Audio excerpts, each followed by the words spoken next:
All right. Hi, everyone. Welcome to Vacant. Welcome to Vacant to Vibrant, how to create a pop-up community space taught by our friends Culture House. I'm Ryan Smolar, the initiator of the Placemaking US network, and Placemaking US is dedicated to connecting placemakers with each other and with knowledge. So we're excited to co-present today's learning session with Culture House. So when we drove to 70 plus cities in 2021 as part of our road trip for the recovery tour, we stopped in Somerville, Massachusetts, and met with Aaron and learned about Culture House. And this idea was something somewhat familiar, but also totally unique in that Culture House kind of appears to be a third space, like a coffee shop or a library or a co-working space or a social club even. But Culture House is really more of an open source platform for fun, flexible, participatory, welcoming, and if you want to use the big words, equitable, democratic, and creative activities in a community. And the Culture House concept is inspired by a true canon of place-based thought and urbanism. So they took lessons from the pages of Jan Gehl, of Project for Public Spaces, and really have created a holistic, scientific, measured approach to the delivery of the Culture House. And at the same time, the team has a wide breadth of implementation at the community level knowledge.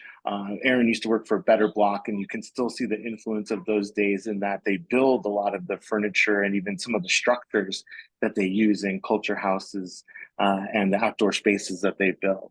So we were really inspired when we visited and learned about Culture House. And recently they released a booklet on how to create your own culture house or use some of what they've learned in all the years that they've been delivering these. And so I think that the implications of the process that Aaron and his team have created is really relevant for vacant storefronts, for new developments and revitalizing developments, but also for arts and culture institutions and even government offices who want to have a more open door and porous ebb and flow with the community they serve. Um, and so join me today in welcoming Aaron and Rashika, who are going to be sharing about the Culture House organization and then going into the process that they've perfected along the way. They'll be excited to have you guys get your hands wet a little later, and then you'll be able to ask questions towards the end of the session. But if we can, for now, let's keep our videos and audios on mute, and feel free to use the chat to communicate. And let's see, Aaron, welcome, and Rashika. Welcome. Thank you so much, Ryan. We're excited to have everyone here today. We're really looking forward to sharing a bit more about Culture House, about our process, and guiding you through some of the strategies that we use to use public space to create more equitable, sustainable, resilient cities. So as we get started, we're just going to tell you a bit about ourselves and Culture House. So I'm Aaron. I'm the director of Culture House. I'm Rishika. I'm the community manager at CultureHouse. And we'd love to start with a land acknowledgement. CultureHouse HQ sits on the unceded ancestral homelands of the Pawtucket and Massachusetts peoples who have stewarded this land for time immemorial. As an organization working in placemaking, we believe that every community owes its existence and vitality to generations from around the world who contributed to this moment. So we would like, now that you know a bit about us, we'd like to hear more about where you're coming from. I know people have kind of put some of the information in the chat already, but we'd like to hear, if you able to, where your name, your affiliation, your location, and if you know any Indigenous land that you're on, you can put that in the chat as well. For anyone that doesn't know, there's a resource, native-land.ca, just put in the chat that you can use to look up Indigenous land that you may be on at the moment. Oh, it's so exciting to see people from really all around the country, the world being on this call today. Some people can continue putting information in the chat, and we're going to get started with some background on Culture House. Great. So Culture House really started when we identified two problems. The first was that there was not a lot of public space in Boston where we're based, especially in winter months. And second, access to social infrastructure is really critical in creating vibrant, resilient, connected, and sustainable communities. Places for people to gather. It is a really critical tool of that. And at the same time, we were noticing a real prevalence of empty storefronts. Vacant storefronts are not only a sore site, but they also decrease quality of life and hurt the local economy. So that brought us to ask this question. What would a pop-up indoor public space look like? And the answer we came up with was Culture House, a new concept for a pop-up community space in an unused storefront. So we first asked ourselves, what is Culture House? And this we came up with. Culture House would be a living room for the community, a common meeting place that feels like home. It would be an urban design test kitchen, a low friction place to test out new ideas and share them out with others. It would be a third space, that kind of place between home and work. It would be an indoor public park, taking that vibrancy that happens on a nice day in the park and turning it into a year-round occurrence. And lastly, it would be a host for regular programming. By partnering with local institutions, we would host events and programs all tailored to the needs and wants of the community. So we had this idea and we decided, well, what better way to see if it works than to actually test it out? So December 2018, we opened our very first pop-up, which is a month-long pilot in a vacant space in Somerville, just next to Boston. And we turned this underused lobby space you see here into a vibrant space for community gathering. In this space, we served free coffee and tea. We also had swings, ping pong tables, places to work, chairs to hang out in. And over the course of the month, we hosted over 50 events. At the end of the month, the overwhelmingly positive response we got encouraged us to keep Culture House going. So now it's hard to believe, but essentially 5 years after we did that very first pop-up, we are now a fully formed nonprofit organization with a mission to improve livability in local communities by transforming unused spaces into vibrant social infrastructure. So essentially, we work with communities to make cities that are more sustainable, equitable, resilient, and vibrant. So we currently operate across 3 primary programs. The first program is our community pop-up program. That program really came out of that very first pilot that we did in 2018. In this program, we will work alongside a community to activate an underused property, turn it into a pop-up public space, and use that to inspire long-term interventions. And these programs are really partnerships with local municipalities, with local community groups, with local organizations. Secondly, we have a program under special projects, a special project program, where we leverage our proven placemaking methodology that we'll be going over in today's webinar to consult with partners on projects across our focus areas. And then lastly, we have our test kitchen, which is unfortunately not a place that we are actually making food, but rather we have a program where we are prototyping urban design recipes, if you will, that promote joy and the urban livability. And we do this work as a way to really test out very new ideas, and then we share our insights broadly so that people may learn from them, like we're doing today. So across our work, we see 3 key large impacts. Of course, every project we do has really specific local impacts. We've been able to look across our work at some of the kind of zoomed out larger impacts. And those main impacts are crisis resilience. So the work that we do creates environments that spur the networks needed for building resilient communities, livability, infusing play and social interaction into public life, really goes a long way to increasing happiness, increasing livability, increasing joy in neighborhoods. And lastly, equitable community development. So our process we've developed that we'll be going over today is designed to be a new way of doing community development that centers equity and lets community members self-determine the future of their own neighborhoods. And that is a really important impact that we see in our work. And with that, I'll hand it off to Rishika. Thanks, Aaron. So over the next few slides, we will go over our 5-step process for creating a community pop-up. Our 5-step process consists of research, community engagement, design build, operation, and impact report.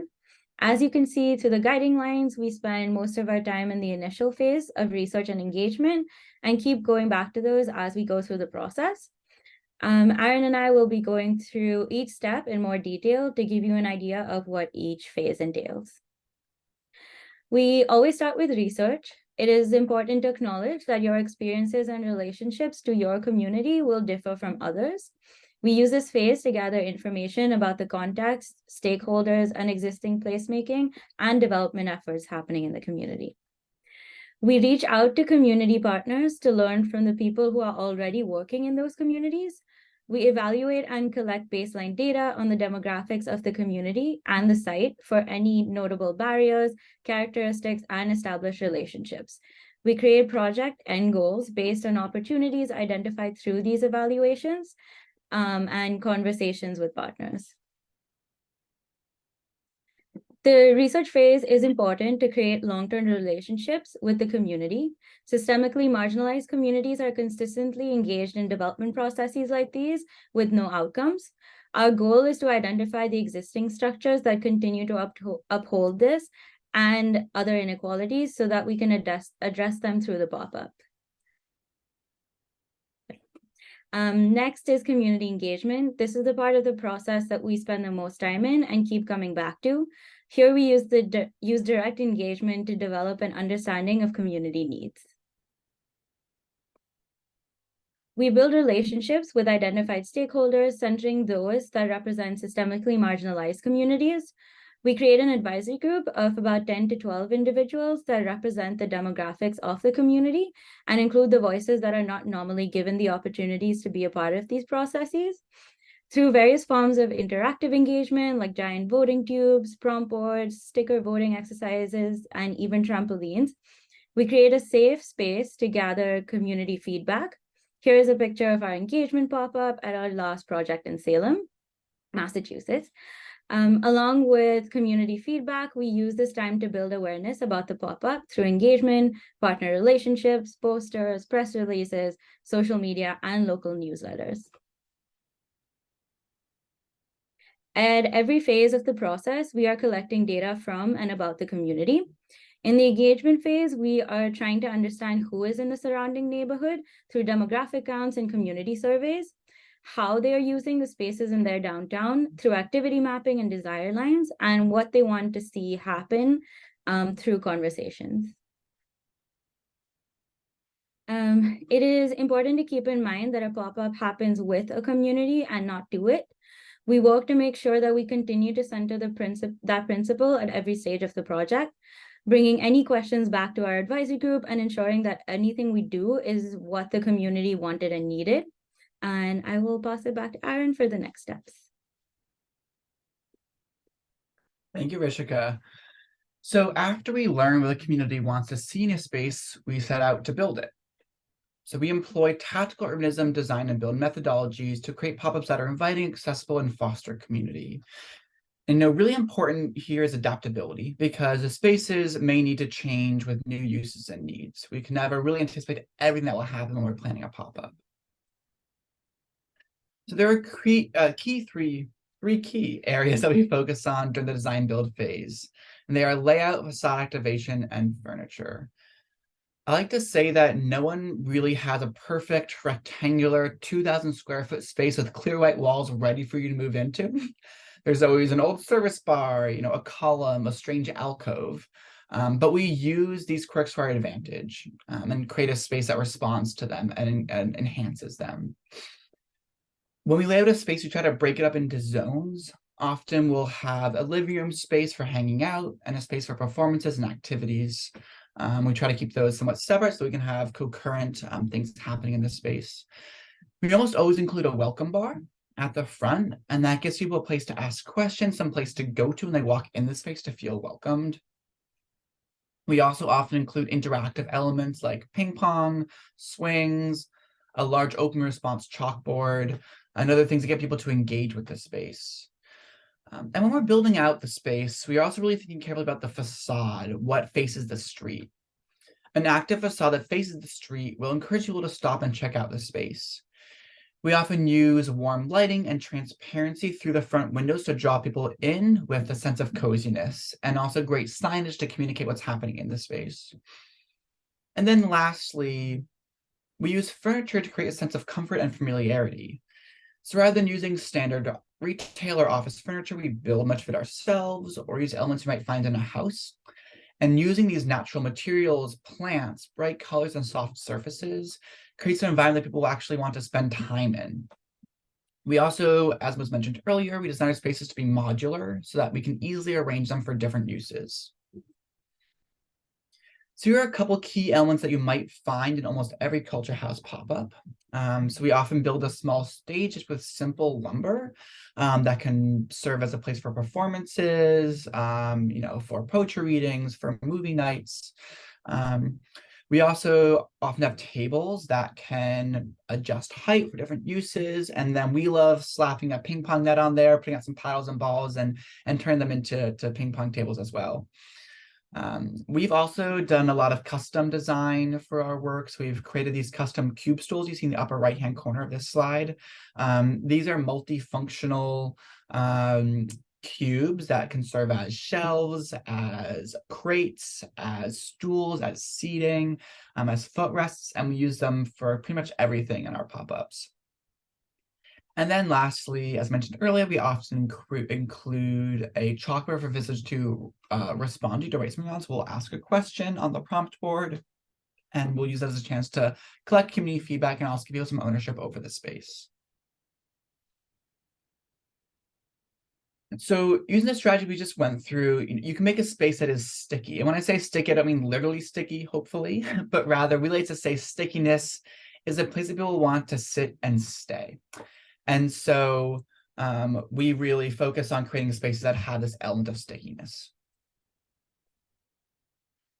So after you build out a community pop-up, it's time to open the doors. People really bring a space to life.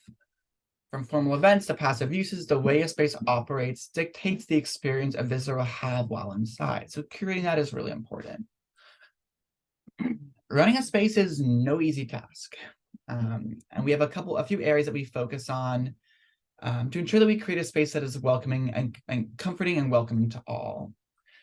So first, we engage visitors when they walk in the door. We use the goal method, which is a strategy developed by the Machine Project, an artist studio space. Goal stands for greet, orient, acknowledge, and leave alone. And this is a strategy that we use to invite someone in, make them feel welcome, give them information and context, and then leave them alone. Let them dictate the rest of the conversation. Oftentimes they'll keep talking, or maybe they just want to go and look around, and that's totally fine as well. Additionally, in order to ensure that everyone in the space is comfortable, we'll often create community guidelines that everyone is expected to follow. Interacting with the public can be rewarding. It can also be very challenging. And so we train all of our staff in our pop-up spaces on de-escalation tactics so that they can handle any situations that arrive with a trauma-informed response. And lastly, programming is a really key piece of any community space. Events can be a really great way to involve creatives and introduce new people to the space. Oftentimes someone might come for an event and then bring their friend back, the next week just to see the space. Another strategy we often use in our pop-ups to get people to stay is offering free coffee and tea. There's a catch though, in that when we offer free coffee and tea, we never offer to-go cups. So if you want to have a drink, you need to sit and stay, and that encourages people to spend a bit more time in the space.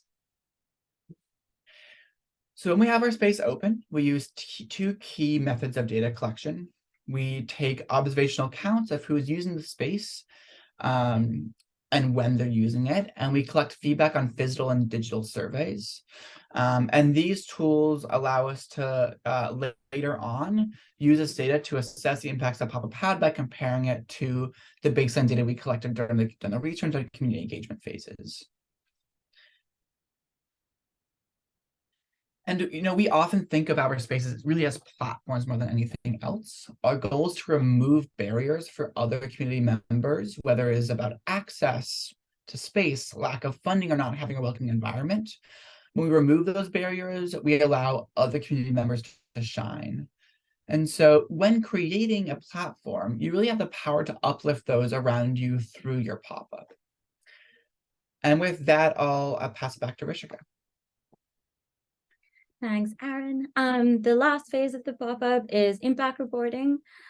We spend this time creating a report that combines all the data, analyzes it, and studies the impacts and lays out recommendations for our partners. While this is the last phase of the pop-up, it is often the start of long-term changes.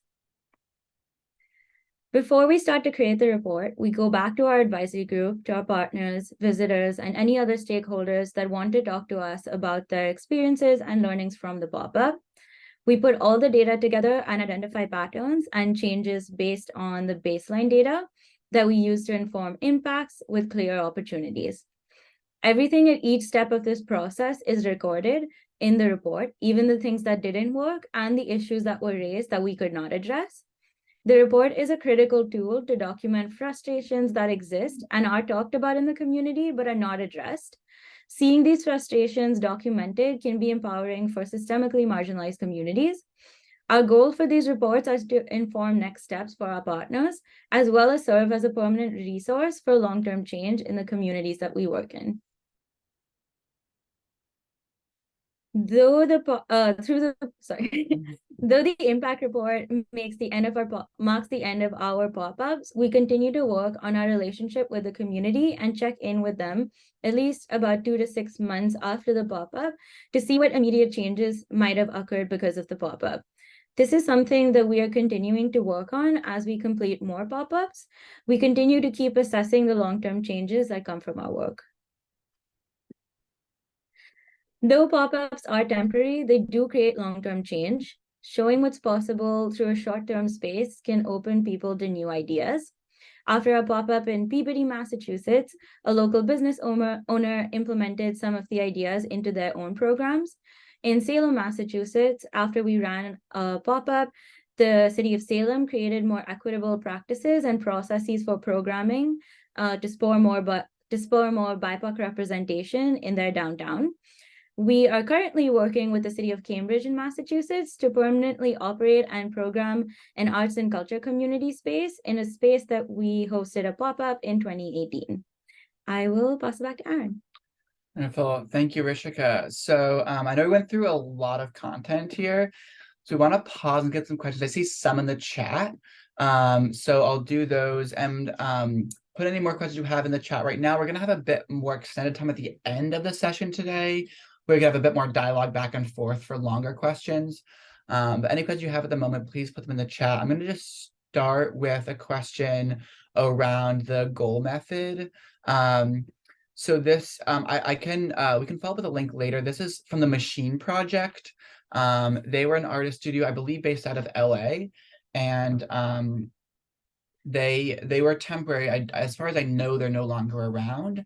And so one thing that they did is that they said, we're going to close down the space for whatever circumstances that were happening. But we're going to create really good documentation for our space that will kind of serve as a permanent vestige of our work. This is, also what we do a lot of, right, in our pop-ups. And so they created really extensive documentation around their project. Everything from how to host events to how to say no to how to know when to say no to an event. And that include their goal framework for how they greeted people when walking into the space.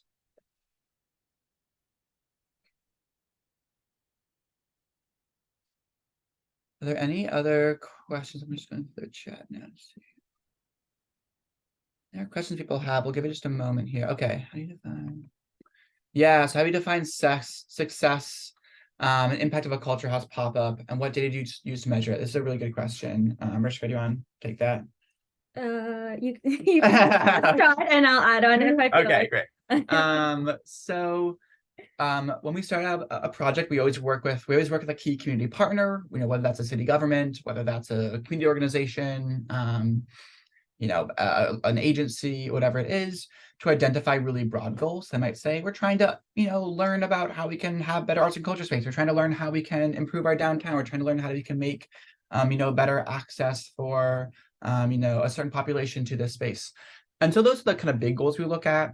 And we develop kind of metrics that we want to compare our pop against. We'll say, we're going to try to, you're looking for this arts and culture space, we're going to try to, one of our goals is to try to, try out 5 different kinds of events and see what happens. And then, so we kind of do all these metrics. Then additionally, during the community engagement and research phases, we're getting additional goals from the community. And so we end up with kind of a set of key goals. What are we trying to learn? And then we do a custom tailored data collection procedure that is specifically designed to assess our progress in those goals. So we use some of those methods that Rishka mentioned in the presentation: observational data collection, surveying. We do a lot of work with, GIS data, with census data, community neighborhood data. And then we basically give ourselves a baseline data, and then we collect analogous data during the project. So we'll also collect, the same sort of, observational data through, demographic information, through surveys. We'll ask us similar questions before pop-up opens and then when it's open, and really focus those on those goals. And that's what allows us to kind of compare and assess our goals. Yeah, I would just to like add on that, I would say it's hard to define what a successful culture house pop-up is. For us, we learn a lot through the process. Often, like I would say with our Salem pop-up in Salem, Massachusetts, it started off as an arts and culture space that we were creating for the city. But at the end, the goal was actually that the city needed more of a community space that brought more BIPOC representation into downtown. So often it's hard to say what is a successful. I would also say like that's why our impact reports are really important in the end, because it kind of puts down everything we learned, everything that did not work, and everything that was not addressed as well, to give recommendations on what can be done after that too. Yeah, I don't know if that's helpful. Yeah. So we're going to do another question here.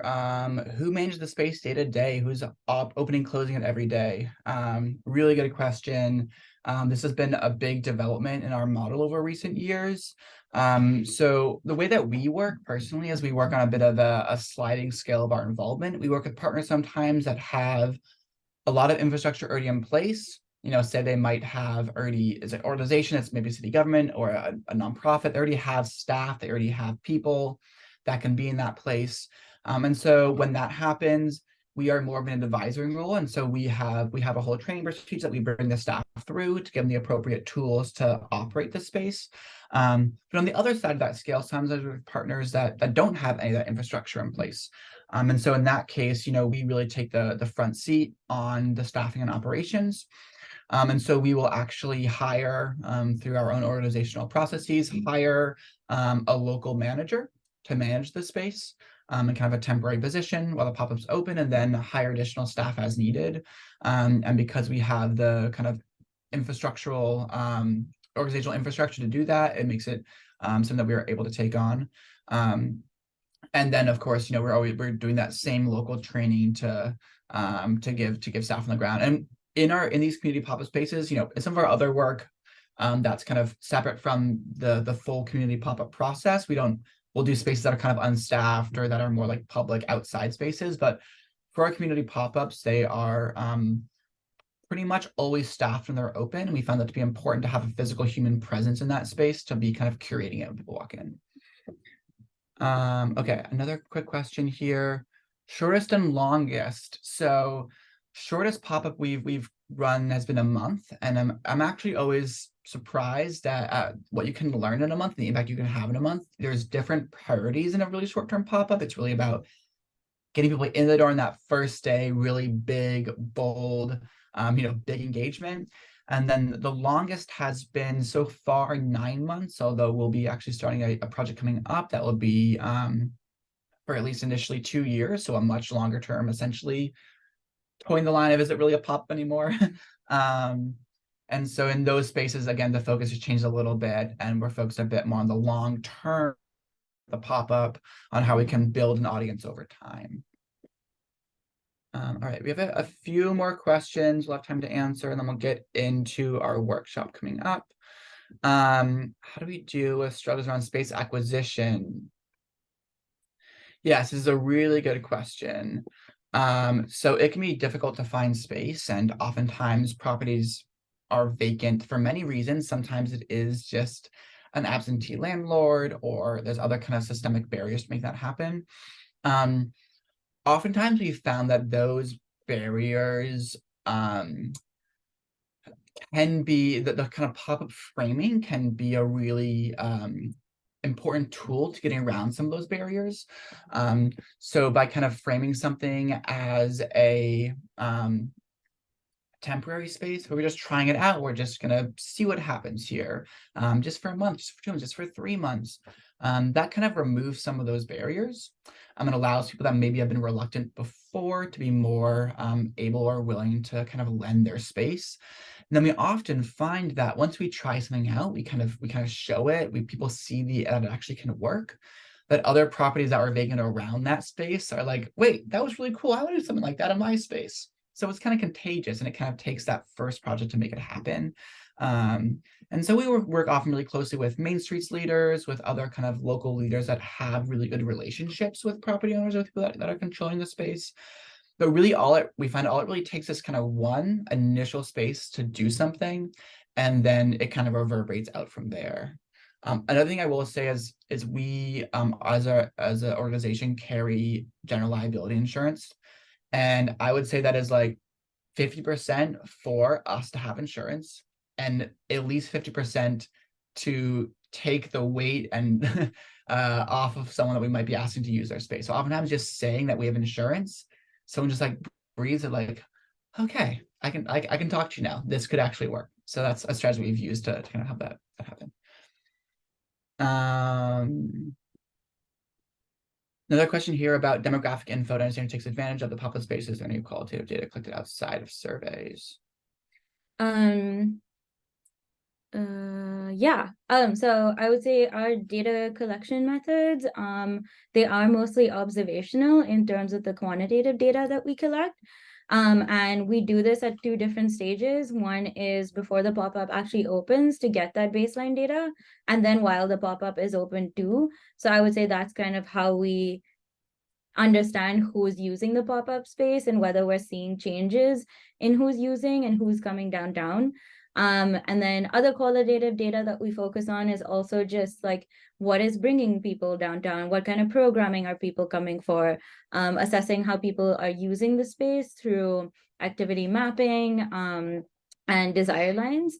And then also, depending on the goals of our projects, often we develop new methods of collecting data as well. So we can always tailor those methods to what the needs might be for our partners.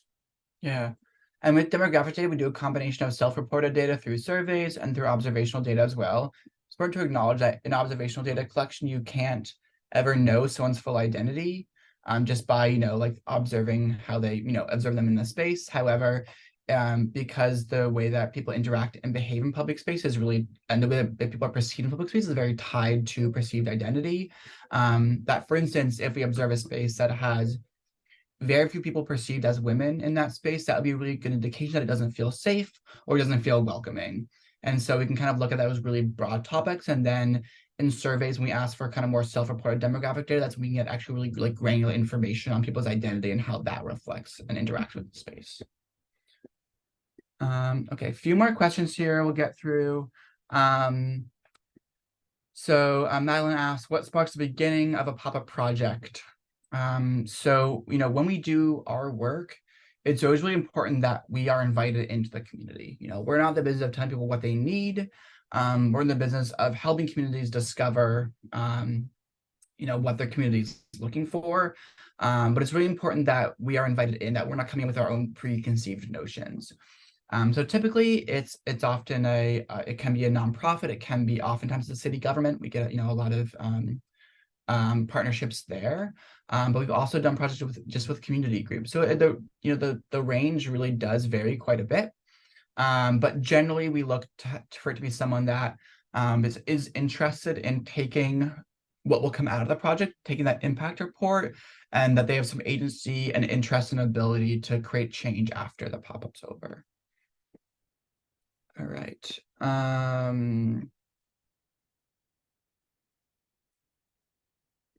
Okay, another question here. Right here. Yeah, any project in successful permanent spaces. Yeah. So Rishka mentioned a couple kind of like examples of projects and what has happened after those projects have closed. I think the most concrete example is which Rishka touched on, is a project we did in 2019 and 2020 in Harvard Square in Cambridge, Massachusetts. In that project, we were doing a temporary pop-up space in a city-owned property, and they were in the process of trying to figure out what they wanted to use that space for. It's like a central location, one of the most visible locations in the city. It could have been for like a business, it could have been for, just like some store, it could have been for, an information center. And so we piloted it as a public space. And after that project, they determined that that was a good use for it. And they were able to find funding and put out a plan for a long-term operator for that project. And we are fortunate enough to actually win that contract, and we will be actually operating that space long-term. So that will be kind of a really direct result of that pop-up, but we also see, a lot of similar kind of spaces that might be inspired by the pop-ups come out after the space is closed.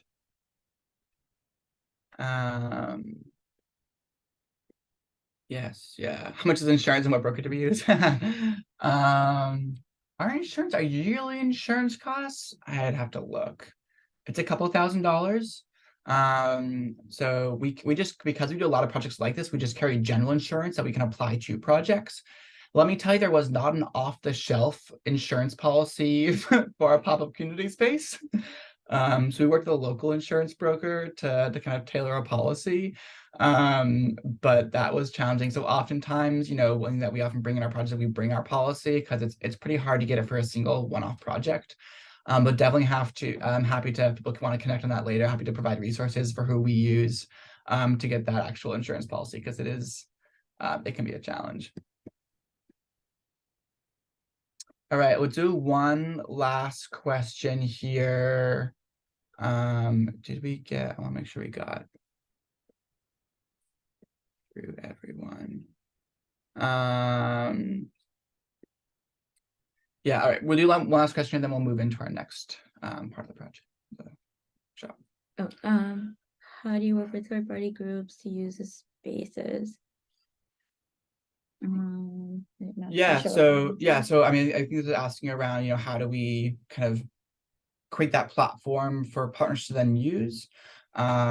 So, typically in our spaces, we're geared towards public events. And so, part of that community engagement process is connecting with people that might want to do an event in the space. That's a really important part of it. And so typically by the time we actually open the space, we have people reaching out that want to use this space. We always try to keep some space available so that someone that walks in, can say, hey, actually want to do an event, you have a cool idea, I can do it there. In our project, we also always have a programming budget. So we provide paid opportunities for people to run programs in the space. And then, really it's all about providing some of that basic foundational resources and infrastructure in this space, from speakers and a projector and a stage and a marketing strategy and a network.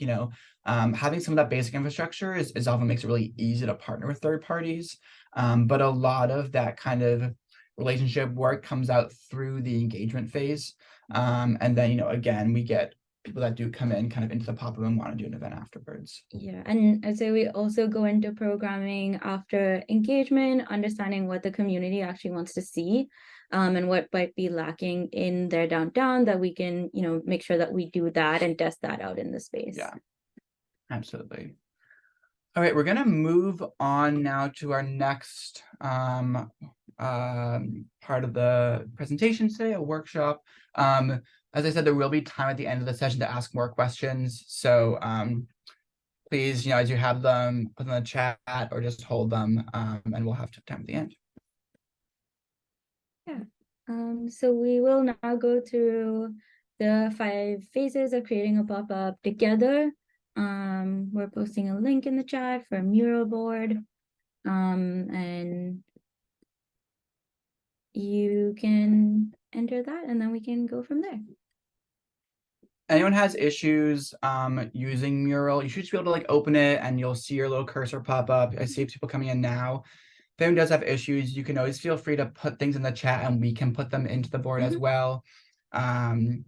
So there'll be multiple ways to interact with this. Awesome. I see some people coming in already. That's great. All right.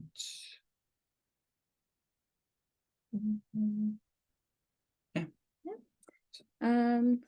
So we'll start with the research method.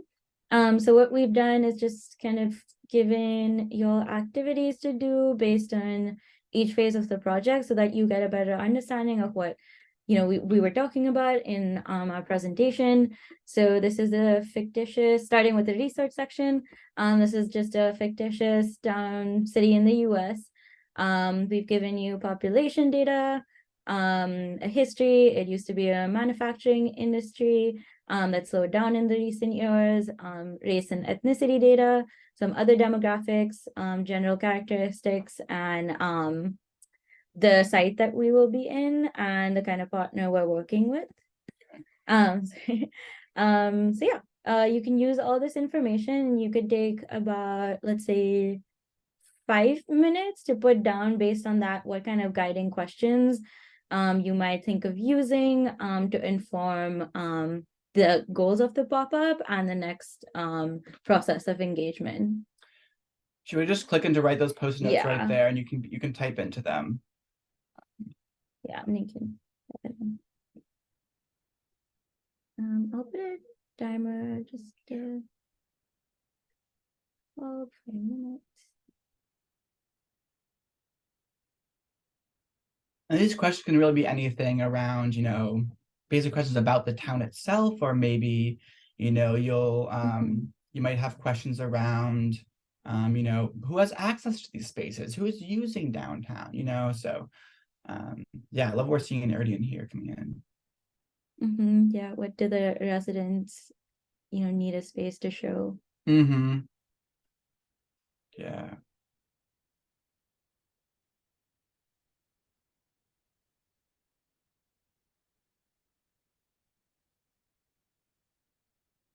Yeah, historical devising interface for healing. Yeah, absolutely.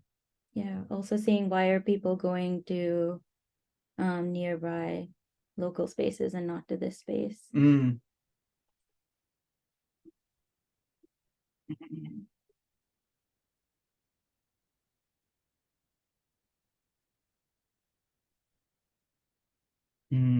Yeah.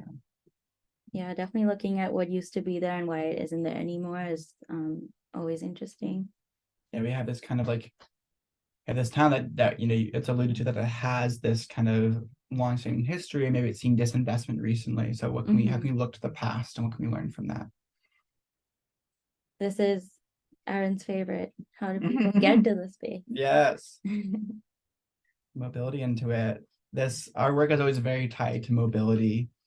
A walkable, bikeable downtown is, you really need places to go to make it walkable and bikeable.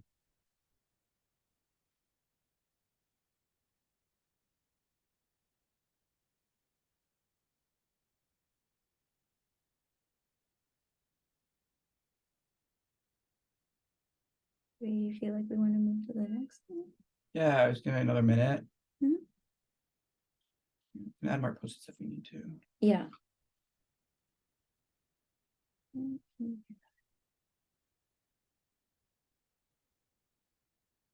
Where did it go? It might be because it's locked. Do you think that would? Here, some more posted.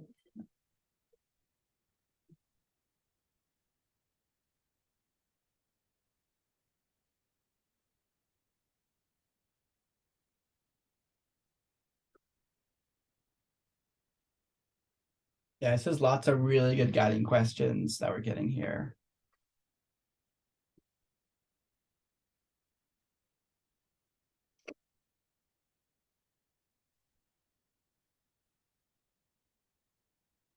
I'll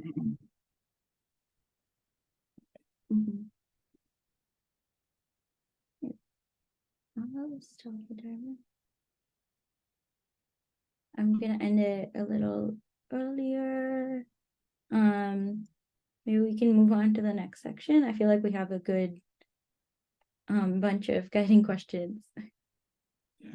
Yeah. So that all of that sounds really great. Our next section is just community engagement. And what we've done here is just given you 5 personas for people that we might see or might have talked to in this city, and talk to them, giving you quotes a little bit about their relationship to downtown and their relationship to their city. So kind of based on the guiding questions that you started with, and then after engaging with the community and hearing what they have to say, just noting down what you feel might be some of these communities' priorities and what they want to see happen at the pop-up. I'll do another 5 minutes.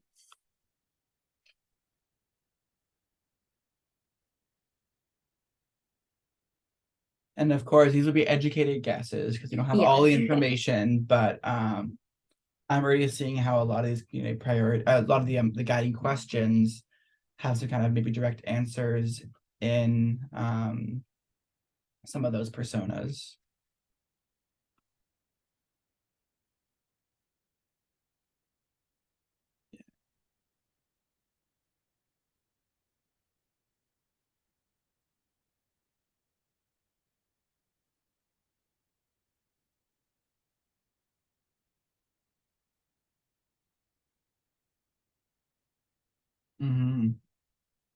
Yeah, getting to know neighbors, art and murals. Yeah. Yeah, I'm up for traffic.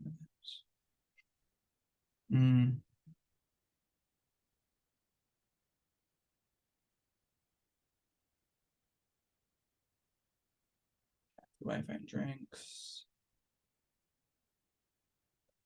Yeah, we do usually see a lot of youth and teenagers and kids always asking, there's nothing for them to do downtown. Definitely something we do with our pop-ups as well. Yeah, give hopeful Harry a place to go. So hopeful.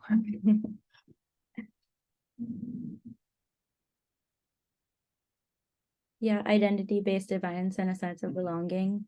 Yeah, we want the space to, represent the community and be something that they identify with and feel represented by.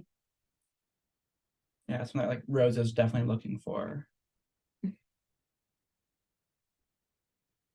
A few more. Yeah. Oh, do you want one?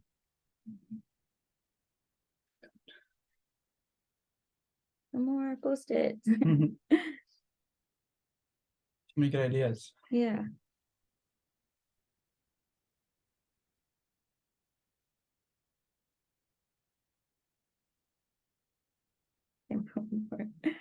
Yeah, a few more.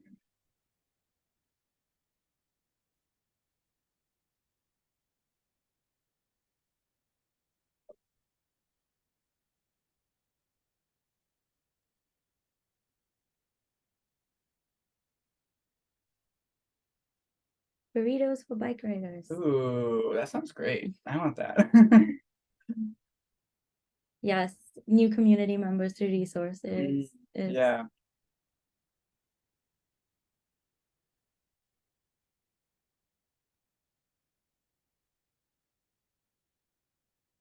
Yeah, I think like I'm seeing like the guiding question about like, who's been here historically, who is newer to this community. And I think we're seeing some of the community priorities around, okay, welcoming space for all, connecting those new community members to resources, creating a space that's representing people's identities. And also, like for the longest standing residents, like a place for them to be able to kind of rejuvenate their community, what they remember it being like, connect to the new residents. Yeah. Definitely like seeing a lot of like a place for the community to meet one another and get to know one another as well. Yeah. We got about a minute left to put in some last ideas.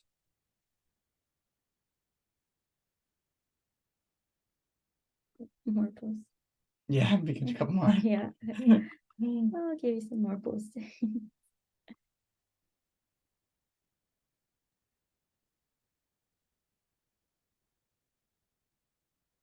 If anyone wants to like explain more what they wrote, you can feel free to put in the chat or unmute yourself, raise your hand. We'll also some time for that at the end as well. Awesome. I think we can probably move on to that. All right. Great. I'm gonna pass it to Aaron. All right, fantastic. So we've now gotten to have some research. We figured out our guiding questions. We discovered some priorities. So now we gotta actually build the space. So here we have a sample layout of what our space is. It's pretty empty. We've got the main street along the bottom of the plan here. You can see we kind of go in. There's an entrance door in the front there. We do have a little bathroom in the corner. And other than that, it's pretty open. So down at the bottom here, we've got a whole bunch of different potential elements that might go into this space. We've got couches, tables, different size tables, lights, artwork, shelves, plants, rugs, stages, partition walls. So what we're gonna do is we're gonna try to collaboratively start dragging stuff in. There's kind of a lot of us moving, so we'll try to create some consensus. So I can kind of narrate. We can kind of just see as people are moving stuff in. So we're starting with a rug. I think that's a fantastic idea. It centers the space. Yeah. What else do we have around the rug area? Yeah. We have a table outside.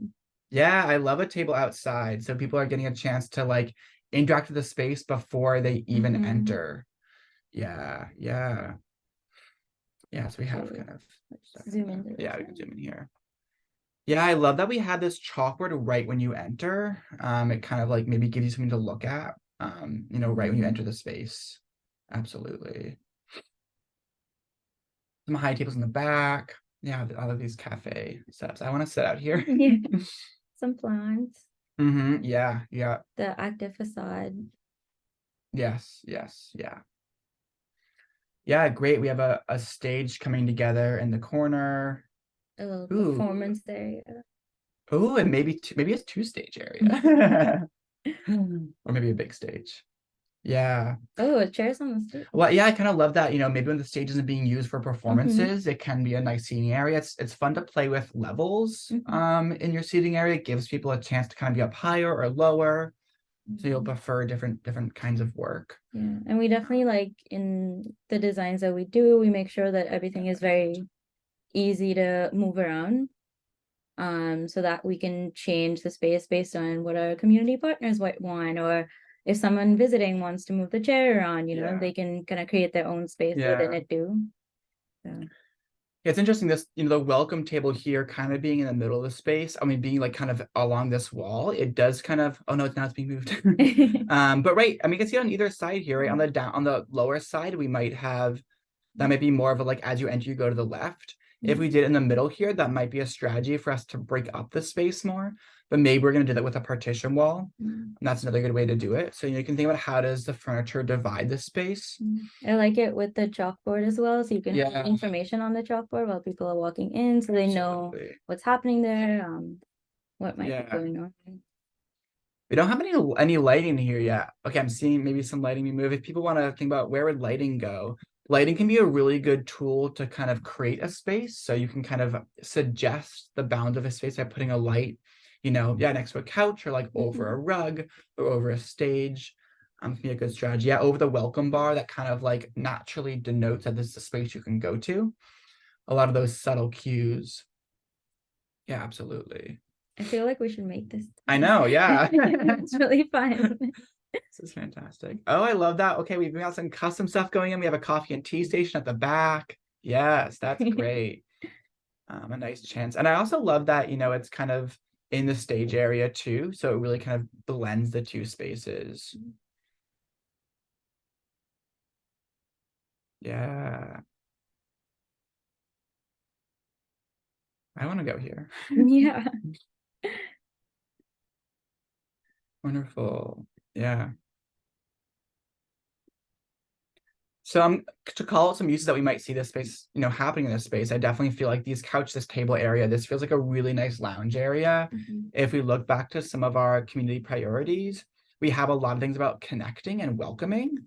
And I think that this space in here could be a really good spot for people to connect with their neighbors, to meet new people. And then, when we look at some of our priorities, especially around artistic and cultural expressions, around kind of resource sharing, introduce people to new resources, I definitely feel like this stage area could be a really nice place for some of that to happen. And we even have 2 stages. We might be able to have, multiple things happening at once. There's always a sound question of, how soundproof is this space? Can we have more than one thing at once? We have to kind of maybe have only one main activity or another quiet activity. I also like this kind of clear distinction between this being more performance based and activity based, and this kind of being a space where people can come in, sit, hang out, also get some information, from the welcome desk or the chalkboards, and then they can go. It's not a space where people feel obligated to be a part of, an activity, and that's the only reason they can be inside. So you see that kind of too. Absolutely, yeah. Amazing. So we have just about a little over 30 seconds left. Put in any last things you want, and definitely create some custom furniture, if you have other ideas. You can resize stuff. More plants. Yeah, more plants. Yeah, you can't have too many plants. That's... Yeah, amazing.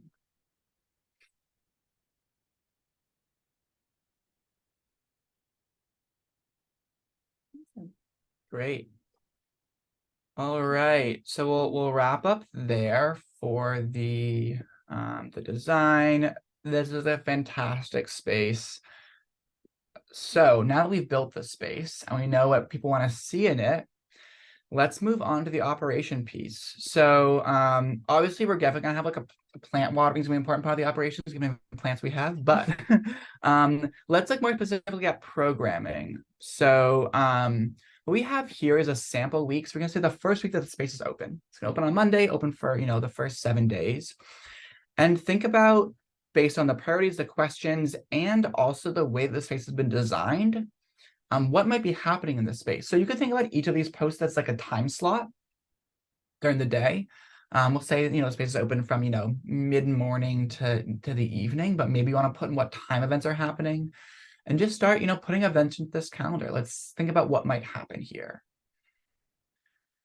And we might want to think about also, with this space, like we're saying, do we have 2 events at once? Or do we have one main event going on and we don't have another event while that's happening? I love starting off Monday with some coffee and reading. Yeah, quiet meeting. Often like Mondays are a more reflective, a slower time. People aren't really, aiming for a huge event Monday morning usually. So that's a good time for that to happen. Love it. Midweek game night. Yeah. Friday open mic night. Yeah. We've had like very successful open mics. And it's nice to see like some of these, I think 7 p.m. is great for a game night. Think about like Wednesday night. What's like some really good family activities. Oftentimes a lot of activities that are later at night typically often revolve around like a bar. And so it can be really nice to have alternatives that's more like family focused or kind of people that are looking for a different kind of fun on the weekend. A night concert, community yoga on Thursday. Yeah, I think so. Yeah, start my morning with yoga would be great. I love like during the Wednesday and the day, since small business support and training, during the kind of the day is a great time for some of those activities to happen when you might have less people coming there for like an after work event, but maybe more people that are part of their work might want to come, part of their business might want to come and do some support and training. Yeah, children's crafts. Yeah, Shabbat dinner. Down history storytelling. Yeah, that would be a really wonderful event, right, to connect maybe newer and older residents in the space. And also working with maybe local historians or the city historians. Having someone come in, local organizations. Yeah.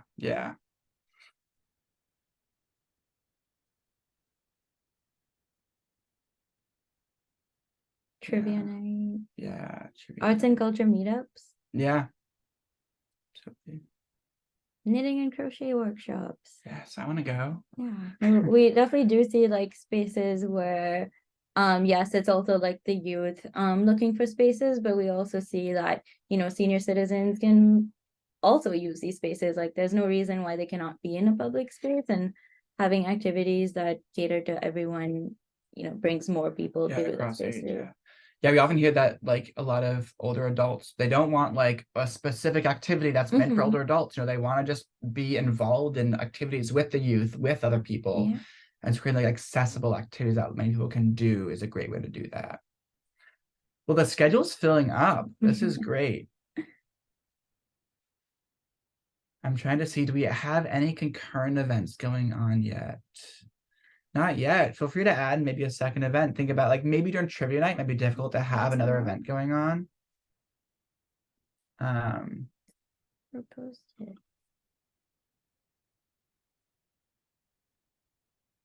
But yeah, what else do we have? Yeah, our workshop and an open boardroom. Yeah. So we often think about, you know, what are compatible activities happen at the same time.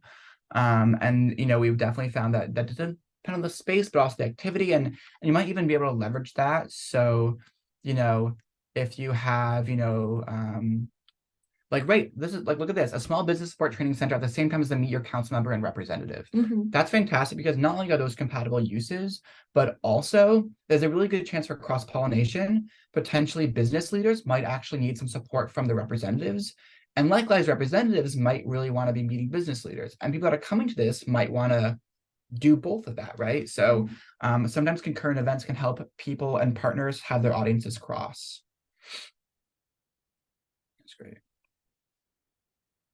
Yeah, open mic and local art. Yeah, those are great things to have together as well. And they're all often like we would separate events as like a 1-day event as well as something that might happen all week. So something like, you know, an artist wants to show their work up. The partition walls can be display boards that, you know, local artists can put their work up for the week and you know, be in the space and, you know, sell and show their art around. Yeah. All right, about a minute left to get in some last ideas.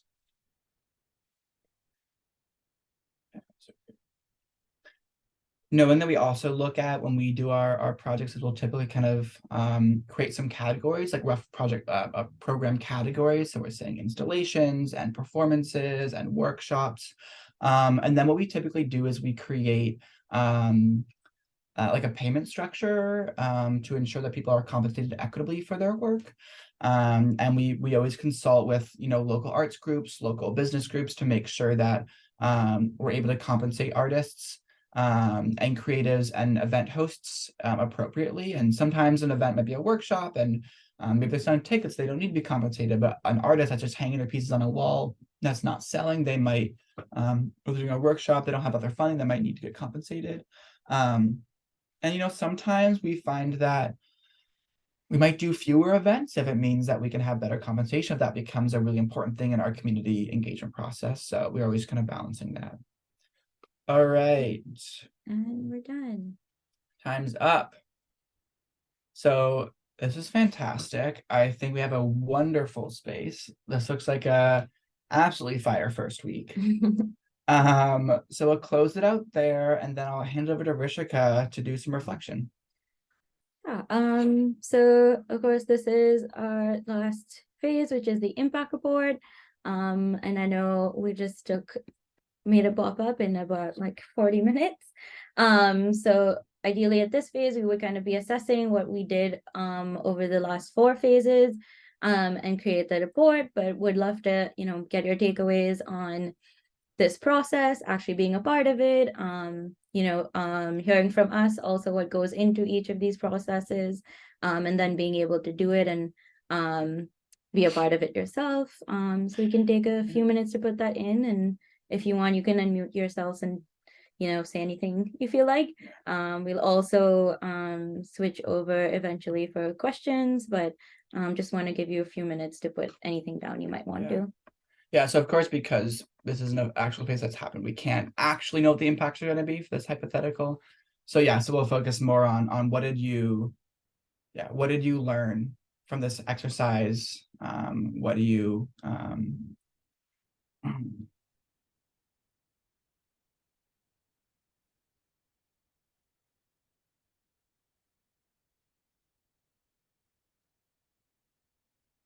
yeah. An improved sense of safety and pride.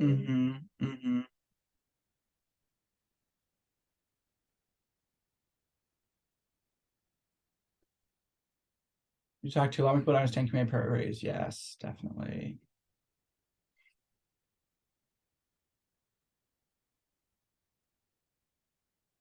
Yeah, care about own biases and ideas. Like the two groups of people previously not connected found common goals and started a systems level partnership. Yeah, absolutely.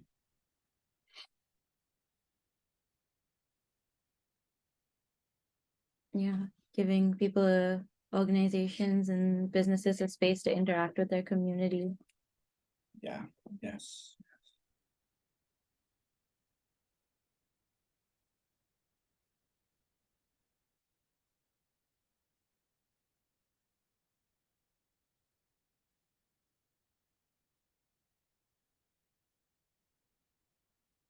We might think about like, maybe trivia night wasn't well attended. We wonder like, why did that happen? Why wasn't trivia night well attended?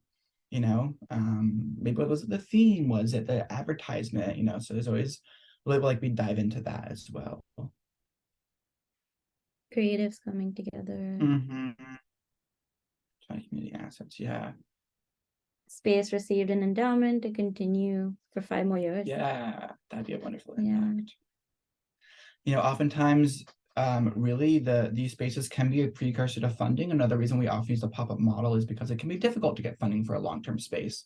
But coming out of a project with like not only tangible like stories, and people can actually see it, but also really this an impact report with really tangible lessons can be a really good tool to go to funding with, and often provides just a really clear argument for showing that it's actually needed. Yeah, became an anti-gentrification strategy by helping neighbors build up equity in the neighborhood. Absolutely right. The best way we can combat gentrification is by empowering communities to actually self-determine their own future.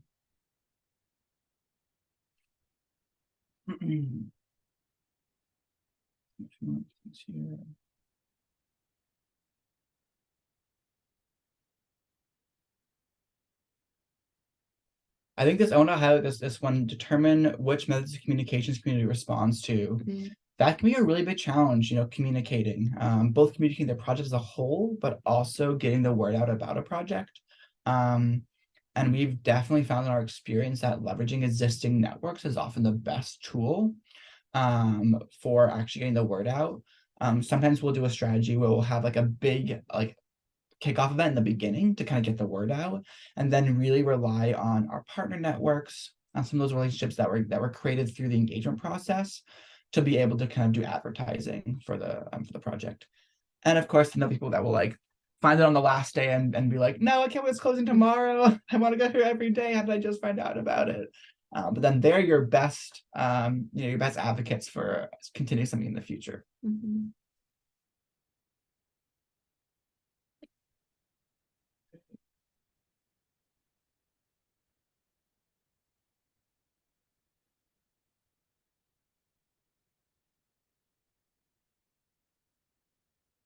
Just give it another minute or two. We don't have to go with this full time.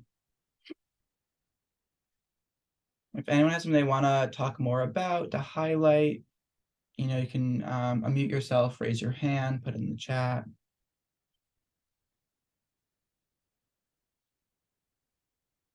Are we looking for more posted? A few more left. I saw someone floating around.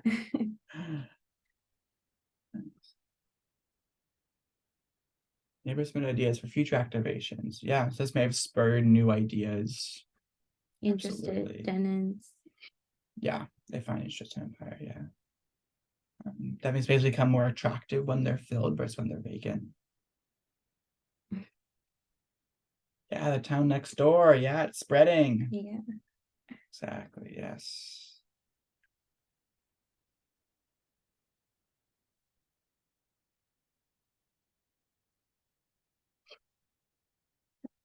We have like 15 minutes left, so Yeah, all right. And why don't we stop there? everyone created a pop-up. Yeah, well done. We condensed, 1 year of work into about 40 minutes. So no easy task. Well done, everyone. Just to give also, I guess, people a sense of timeline. So typically we will spend about 6 to 8 months on a project in those first two phases. The first two phases, research and community engagement.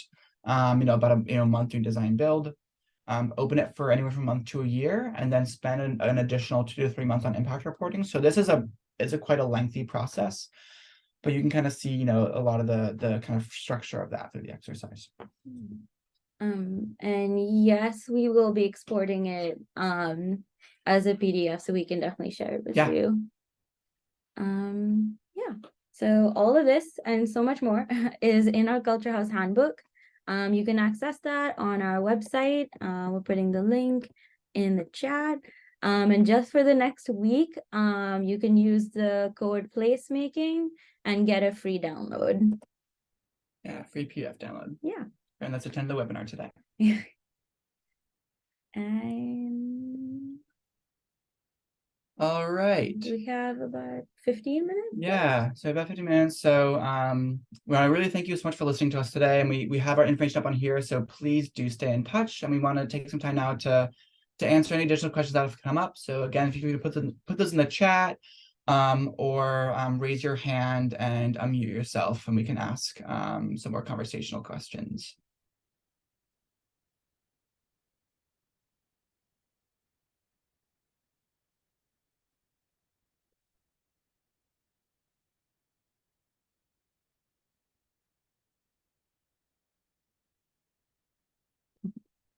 Thanks, everyone.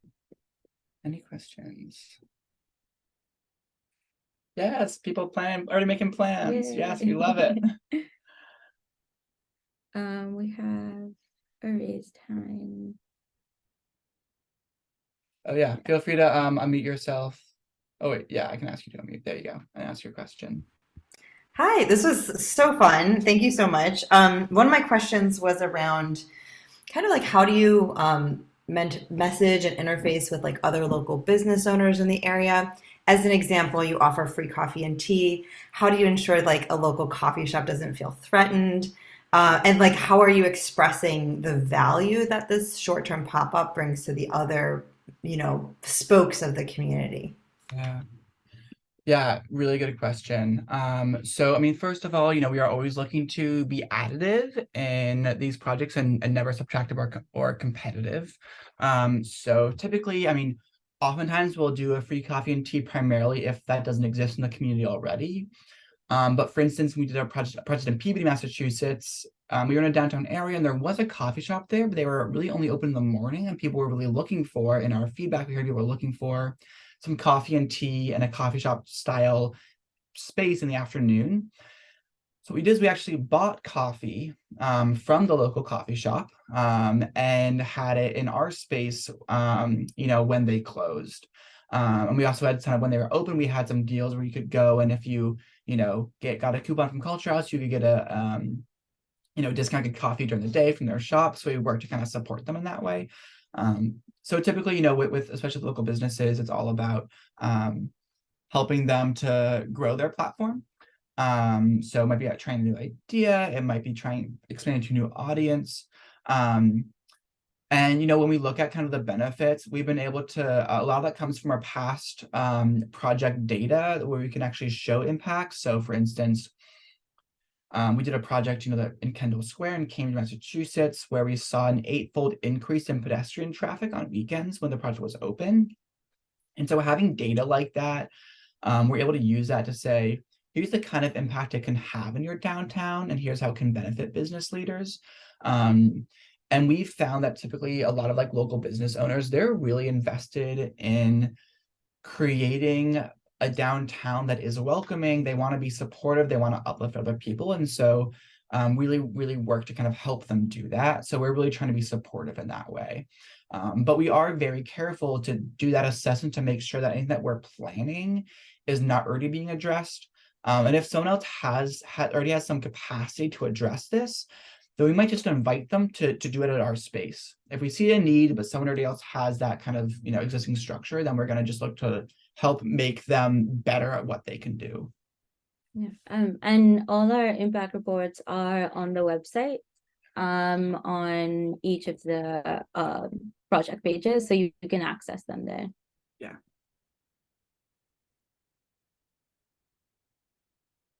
Have you offered services in other languages or for people with visual or auditory disabilities? So yeah, we work with local partners. We know that language is often a barrier, so most of our communications for our projects that we've done so far have been translated. A project that we're currently working on, we're also working towards including interpretation costs into our budget, so that we can have all our community meetings, advisory group meetings translated and accessible to all languages. But yeah, it is definitely something that we look at. Visual and auditory disabilities, it isn't something that we have worked with at the moment, but we definitely want to make sure that our spaces are as accessible as possible, and we would be willing to learn as we grow with our pop-ups how to include that in our processes as well. Be able to do some like captioning, things like Yeah. that, those like accessible resources. And we do always look at physical accessibility in our spaces to make them accessible to people with physical disabilities. And also for language, often we're hiring staff if we're in a community that has a large number of people that are speaking a non-English language as their first language. Then we'll try to look for staff that has fluency in that language as well, so that they can provide information and be welcoming to people that are speaking another language. So yeah, I mean, it's gonna be quite context specific about what specific was the community looking for in terms of language services as well. I saw we had a hand raised, but it went down. But if that person still had a question, feel free to unmute yourself.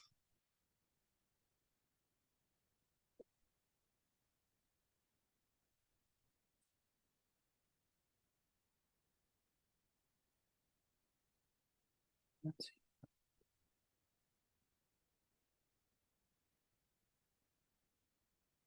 see. Any last questions? You're able to put them in. We'll just get another 30 seconds or so if people have more questions that are coming up.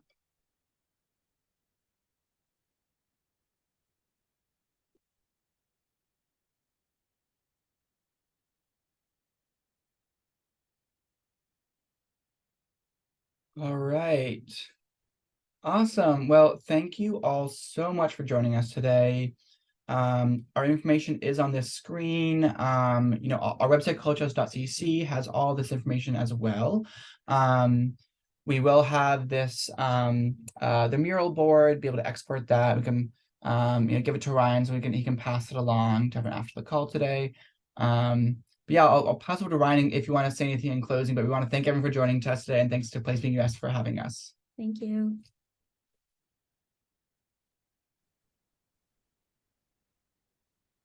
Wow, guys, great job. Way to present so much useful information very concisely. I think the interactive elements were great, and it looks like many people who joined us today are off and running to start their own projects or maybe in touch with you for more support. So thanks so much, everyone, for joining us. We'll send out an email with the PDF and the resources like the Culture Handbook links and the recording to today's session. So thank you so much. It was a great time. Thank you all. Thank you. Bye.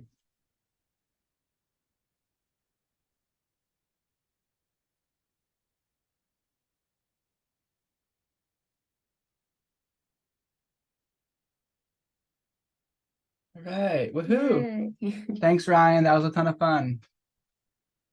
That was great. Good work, guys. You really set the bar.